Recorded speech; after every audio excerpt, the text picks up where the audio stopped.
Hi, this is John. This week is for those who may feel like they've gone too far away. They've drifted too far to be within the reach of God's love, done too much to receive His grace, too undeserving of His mercy. If we feel that way at any point, the problem isn't that it's true. The problem is that we don't think highly enough of God's ability to forgive. We don't understand the depth and the breadth of His graciousness, of His forgiveness, of just how much He really loves us.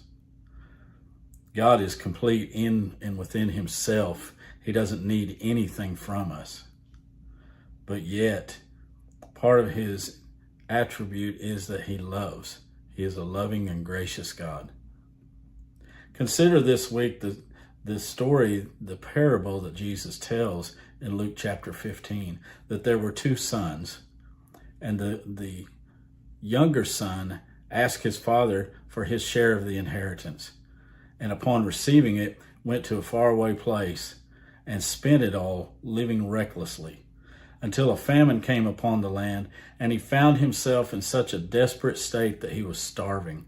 He had hired himself out to feed livestock, and considered the fact that while he was feeding the livestock, he himself had nothing to eat. And then he thought about the place that he had come from. He thought about his father and all of his possessions. And he decided to go back to him and beg him to hire him as a servant.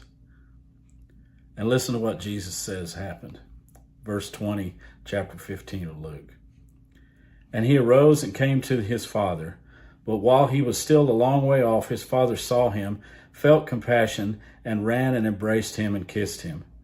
And the son said to him, Father, I have sinned against heaven and before you. I am no longer worthy to be called your son. But the father said to his servants, Bring quickly the best robe, and put it on him, and put a ring on his head, and shoes on his feet.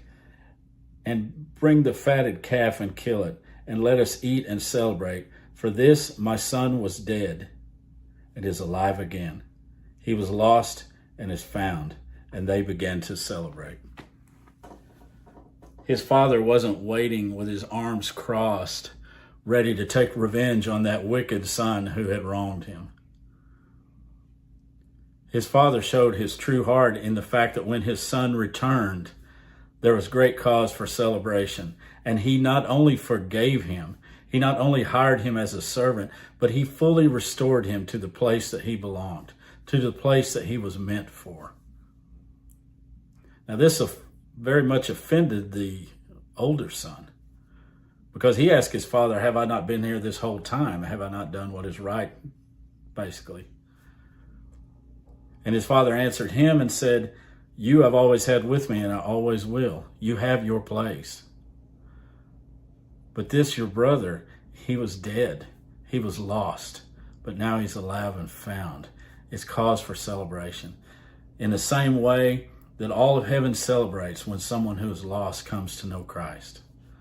Because grace doesn't keep a record of wrongs. Grace forgives. Grace restores. Although the truth is, and this is what's so hard, especially for the self-righteous, is that when we come to Christ, we come not as someone who is deserving. We come not as someone with a great deal to offer the kingdom. We come empty-handed as a beggar. We come as one who has squandered any value or worth that they might have ever had, and come worthy of nothing but judgment and condemnation. But yet, because God is so loving, He fully forgives us. He restores us into the kingdom. And we have fellowship and an eternal destiny to be with God because of what Christ did on the cross. See, grace cannot be earned.